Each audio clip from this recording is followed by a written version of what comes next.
Hi students, good morning. మనం previous క్లాస్లో Newton's first law చెప్పుకున్నాం. న్యూటన్స్ ఫస్ట్ లా చెప్పుకొని ఆ న్యూటన్స్ ఫస్ట్ లా ఏం డిఫైన్ చేస్తుంది, మనకి ఫోర్స్ని ఇనర్షియాని డిఫైన్ చేస్తుంది. సో టైప్స్ ఆఫ్ ఇనర్షియా కూడా డిస్కస్ చేసుకున్నాం. ఈరోజు మనం చెప్పుకునే క్లాస్ ఏంటంటే లీనియర్ మొమెంటం. ఏంటమ్మా అది? Linear momentum. It is denoted by P. So ఈ లీనియర్ మొమెంటంని ఏ లెటర్తో డినోట్ చేయాలి? పి లెటర్తో డినోట్ చేయాలి. సో అసలు లీనియర్ మొమెంటంని ఎలా డిఫైన్ చేయొచ్చు? అంటే ది ప్రొడక్ట్ ఆఫ్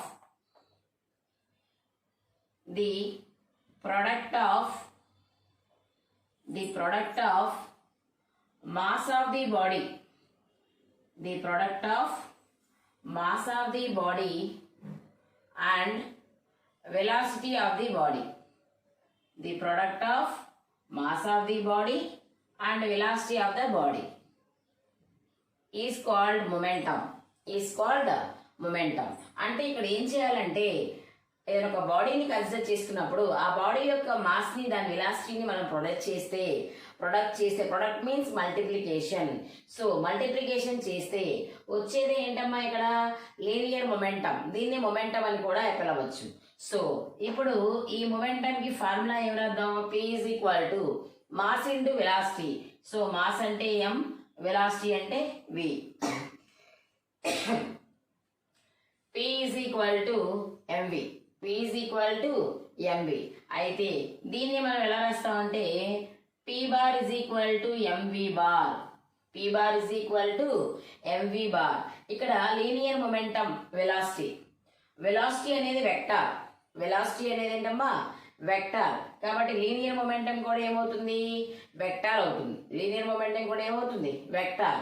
ఎందుకనంటే ఇక్కడ మాస్ అనేది స్కేలార్. సో ఒక స్కేలార్ ని ఒక వెక్టార్ తో మల్టిప్లై చేస్తే వచ్చేది కూడా vector.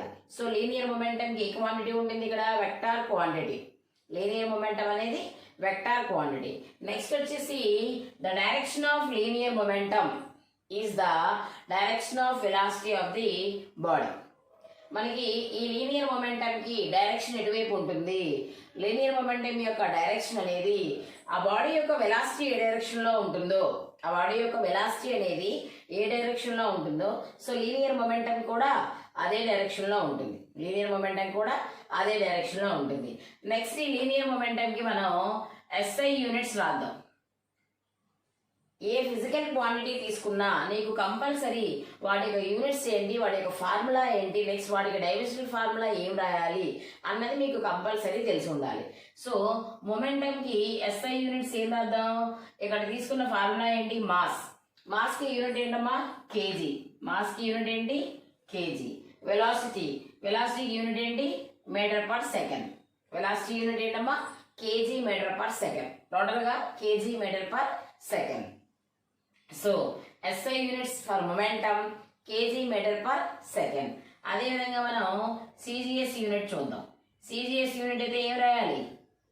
Gram centimetre per second. CGS unit ఏం రాయాలమ్మా? Gram centimetre per second. SI unit KG metre per second రాసాం కాబట్టి CGS unit gram centimetre per second. Next ఇప్పుడు దీనికి డైమెన్షనల్ ఫార్ములా రాద్దాం. సో డైమెన్షనల్ ఫార్ములా రాయాలంటే ఎలా చేయాలి? మాస్ కి డైమెన్షనల్ ఫార్ములా ఎంత అంటే m. m. అదేవిధంగా వెలాసిటీకి డైమెన్షనల్ ఫార్ములా ఎంత? LT power minus 1. So total గా డైమెన్షనల్ ఫార్ములా ఎంత రాయొచ్చు? MLT power -1. డైమెన్షనల్ ఫార్ములా ఎంతమ్మా? MLT power -1. సో మనం లీనియర్ మొమెంటం గురించి మాట్లాడుతున్నప్పుడు the product of mass of the body and velocity of the body is called linear momentum. It is denoted by P. P is equal to mv or P bar is equal to mv bar. So SI units వచ్చేసి KG metre per second, CGS unit వచ్చేసి gram centimetre per second. Dimensional formula వచ్చేసి MLT power -1. Next వచ్చేసమ్మా మనకి ఏదైనా ఒక బాడీని తీసుకున్నప్పుడు, consider చేసుకుంటే ఆ బాడీ యొక్క mass m. Consider A body of mass m is moving with an initial velocity u. Is moving with an initial velocity u. After some time its velocity v. ఏదైనా ఒక బాడీ తీసుకుందాం, దాని యొక్క initial velocity u, after some time దాని velocity v. అయితే అప్పుడు velocity change అయింది కాబట్టి, u నుంచి v కి చేంజ్ అయింది కాబట్టి దాని యొక్క మొమెంటం కూడా చేంజ్ అవుతుంది. ఏం చేంజ్ అవుతుంది? మొమెంటం కూడా చేంజ్ అవుతుంది. అలా మొమెంటం చేంజ్ అయితే చేంజ్ ఇన్ మొమెంటం ఎలా రాయాలి? Change in momentum. Change in momentum. Change in momentum అంటే it is denoted by delta p. Change in momentum, it is denoted by delta p. So delta p is equal to ఏం రాస్తాం? Final momentum minus initial momentum. Delta p is equal to ఏం రాయొచ్చు? Final momentum minus initial momentum. So delta p is equal to final momentum అంటే ఏం రాద్దాం? mv minus initial momentum ఏం రాద్దాం? mu. ఎందుకంటే momentum means mass into velocity. Final momentum అంటే final velocity, initial momentum అంటే ఇనీషియల్ వెలాసిటీ రావాలి. So delta p is equal to mv minus mu. So delta p is equal to m common ఇస్తే ఏమవుతుంది? v minus u. So delta p is equal to m into v minus u. So మనకి problems లో only momentum అడిగారనుకోండి, p is equal to mv formula వేసేస్తారు. అలా కాకుండా ఒక్కొక్కసారి change in momentum find out చేయమంటారు. So change in momentum find out చేయమన్నప్పుడు మీరు ఈ ఫార్ములా వేసుకోవాలి. Delta p is equal to pf minus pi. So delta p is equal to mv minus mu. So దాని m కామన్ తీస్తే m into v minus u. ఇదేంటంటే momentum. Next వచ్చేసి change in momentum. Momentum మాట్లాడాం, అలాగే change in momentum మాట్లాడాం. Next అమ్మ మనం previous class లో న్యూటన్స్ ఫస్ట్ లా చెప్పుకున్నాం. సో న్యూటన్స్ ఫస్ట్ లా చెప్పినప్పుడు న్యూటన్స్ ఫస్ట్ లా ఏం చెప్పింది? ఫోర్స్ ని డిఫైన్ చేసింది. ఫోర్స్ ని డిఫైన్ చేసింది. సో ఫోర్స్ ని ఎలా మెజర్ చేయాలి ఇదంతా ఏమి చెప్పలా. ఓకేనా? ఇక్కడ ఏంటంటే మనం న్యూటన్స్ సెకండ్ లా గురించి మాట్లాడదాం ఇప్పుడు. Newton's second law. Next one ఏంటమ్మా? Newton's second law. So Newton's second లాలో ఏం చెప్పారంటే the rate of change of linear momentum, the rate of change of linear momentum, the rate of change of linear momentum of the body, the rate of change of linear momentum of the body is directly proportional to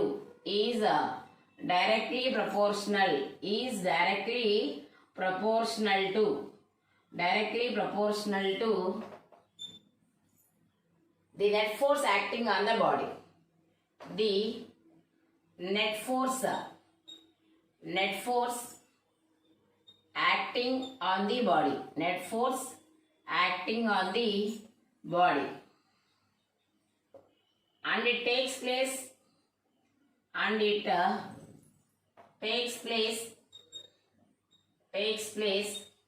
in the direction of force that acts on it.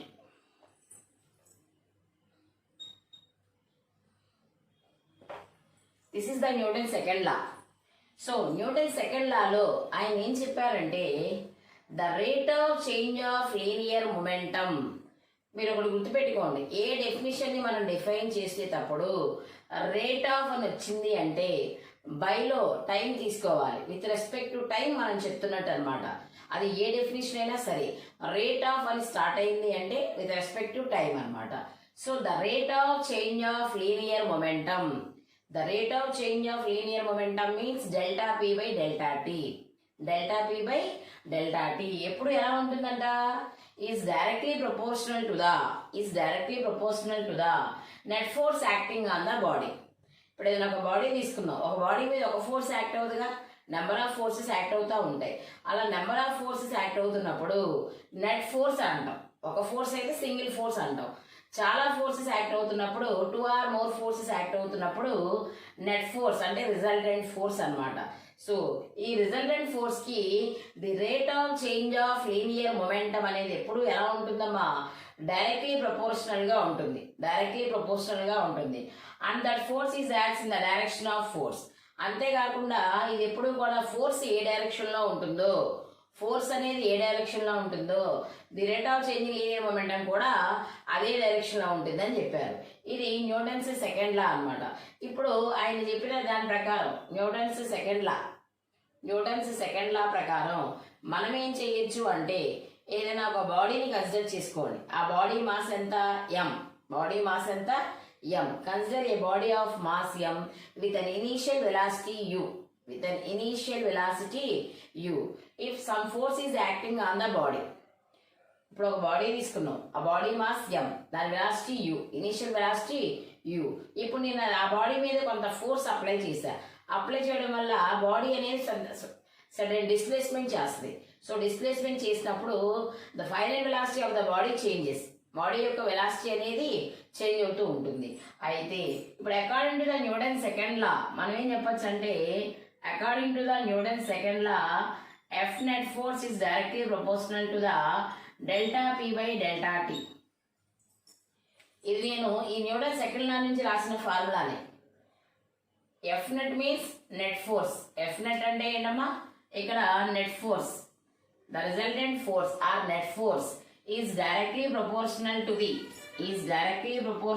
The ఎవరికి directly proportional గా ఉంది, the rate of change of linear momentum. So ఈ second law నుంచే నేను formula రాసిస్తా. F net directly proportional to the delta p by delta T.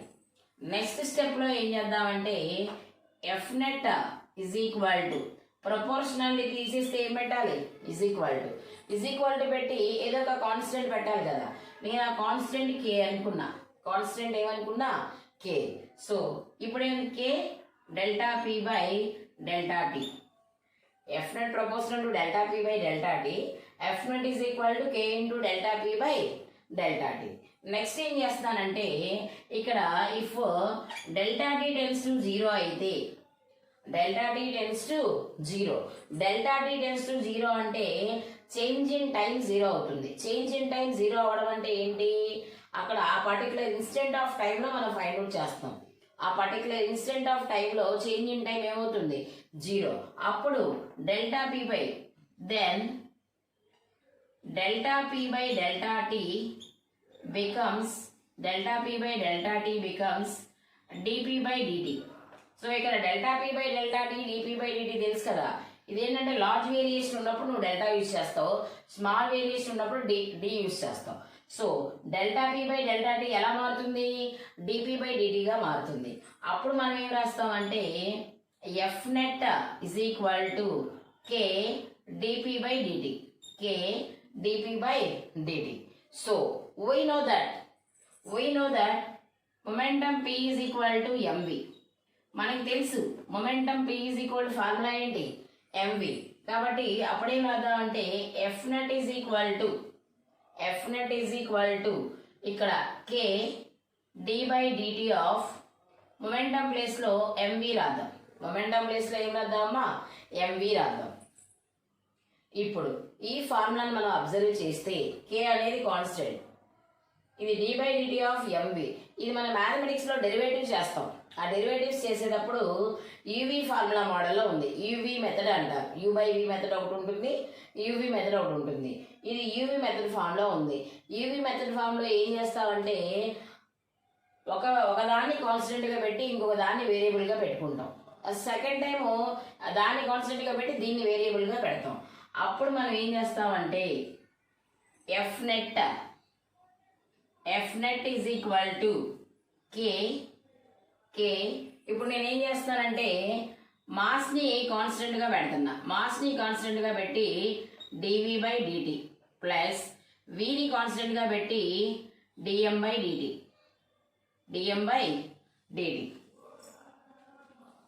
ఒకసారి దీన్ని constant గా పెట్టా, ఒకసారి దీన్ని కాన్స్టెంట్ గా పెట్టా. ఇప్పుడు మీరు అబ్జర్వ్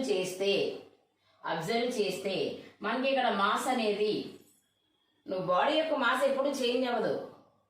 ఇనీషియల్ వెలాసిటీ ఇప్పుడు ఇక్కడ ఉన్న బాడీ దాని మాస్ ఎం, ఇక్కడ నుంచి అక్కడికి వెళ్ళేలోపు దాని మాస్ ఏమన్నా చేంజ్ అవుతుందా? చేంజ్ అవ్వదు. Mass of the body remains constant. So mass of the body constant కాబట్టి ఏదైనా ఒక కాన్స్టెంట్ కి డెరివేటివ్ చేస్తే it is equal to 0. Constant కి డెరివేటివ్ చేస్తే దేనికి ఈక్వల్ అవుతుందమ్మా? 0కి ఈక్వల్ అవుతుంది. సో ఇది 0 అయిపోయింది. మిగిలిన టర్మ్ ఏంటి మనకి? F net is equal to km dv by dt. km dv by dt. But we know that acceleration a is equal to formula ఏంటి అంటే change in velocity by time. Acceleration a is equal to formula ఏంటమ్మా? change in velocity by time. So dv by dt place లో మనం a రాసుకోవచ్చు? A రాసుకోవచ్చు. అప్పుడేమవుతుంది? F net is equal to kma. F net is equal to ఏమవుతుంది? kma. ఒకవేళ if k is equal to 1, k means constant, proportionality constant. So ఇప్పుడు k is equal to 1 అనుకుంటే అప్పుడు మనకేమొస్తుంది? Net external force is equal to ma. F net is equal to ఏమొచ్చింది? ma. This is Newton second law. దీన్ని ఏమంటాం మనం? Newton's second లా అంటాం. According to the Newton second లా ఎక్కడైనా సరే resultant force F net force is equal to MA అని తీసుకోవాలి. ఏం తీసుకోవాలమ్మా? ఎంఏ అని తీసుకోవాలి. ఆల్రెడీ మనం ప్రీవియస్ క్లాస్ లో చెప్పుకున్నాం. ఫోర్స్ ని డిఫైన్ చేసినప్పుడు ఫోర్స్ కి ఎస్ఐ యూనిట్ వచ్చేసి మాస్ ఇంటూ యాక్సలరేషన్ కాబట్టి formula SI unit KG metre per second square or newton, లేదా gram centimetre per second square or dyne. 1 newton is equal to ఎంత? 10 power 5 dynes. 1 dyne is equal to ఎంత? 10 power minus 5 dynes, minus 5 newtons. 1 dyne is equal to ఎంత? 10 power minus 5 newtons. This is the Newton's second లా. ఇదేంటమ్మా మనకి? Newton's second law. చాలా important question. ఈ Newton second law అనేది మనకి ఈ lesson లో important 4 marks question. So దీన్ని కంపల్సరీ అందరూ నేర్చుకోవాలి, న్యూటన్ సెకండ్ లా అనేది. నెక్స్ట్ వచ్చేసమ్మా మనకి ఇంపల్స్. నాకు తెలిసి ఇంపల్స్ మీరు వినుంటారు ఇప్పటిదాకా. ఏంటమ్మా అది? Impulse. It is denoted by I or J. Impulse. It is the physical quantity impulse అంటే. సో ఇంపల్స్ ని ఏ లెటర్ తో డినోట్ చేయాలి? I or J. I తో గానీ J తో గానీ డినోట్ చేస్తాం. అయితే ఇంపల్స్ అంటే ఏంటి? ఇంపల్స్ అంటే ఏంటంటే the product of force and time. The product of force and time that produces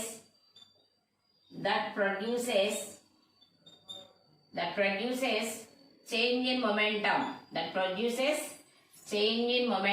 Of the body. So simple ga impulse ante the product of force and time. Product means multiplication. Force ని time ని multiply చేస్తే వచ్చేదే impulse. వచ్చేదేంటమ్మా? Impulse. Impulse is nothing but change in momentum. లేదా వేరేగా కూడా చెప్పుకోవచ్చు impulse ని. ఏంటంటే a large force acting in a short interval of time. Is called impulse. అంటే బెస్ట్ ఎగ్జాంపుల్ ఏంటంటే ఇప్పుడు ఒక బాల్ తీసుకొని నిన్ను వాల్ కీస్ కొట్టావు అనుకో, కొడతావు. ఈ బాల్ యొక్క ఫోర్స్ అనేది వాల్ మీద విత్ ఇన్ సెకండ్స్ లో అప్లై వెంటనే వెనక్కి వచ్చేస్తాం. అంటే ఏంటి అక్కడ? ఏ large force acting in a short interval of time is called impulse. So impulse I is equal to formula ఏం రాయొచ్చు? F into T. According to the definition, I is equal to F into T. So, I is equal to F means we know that according to Newton's second law, F is equal to ma into T. So, I is equal to m into A means acceleration. Acceleration means the change in velocity by time. So, V minus U by T into T. ఇక్కడ TT cancel. So I is equal to M into V minus U. I is equal to M into V minus U. So I is equal to M multiply చేద్దాం, MV minus MU. So I is equal to MV minus MU means delta P. So impulse is nothing but change in momentum. Impulse is nothing but change in momentum. ఓకేనా అమ్మా? So ఇప్పుడు ఈ impulse కి impulse వెక్టారా స్కేలారా? Impulse అనేది వెక్టారా స్కేలారా? So ఇక్కడ force చూడండి, అంటే F equal to MA. Acceleration అనేది వెక్టార్, సో ఫోర్స్ వెక్టార్.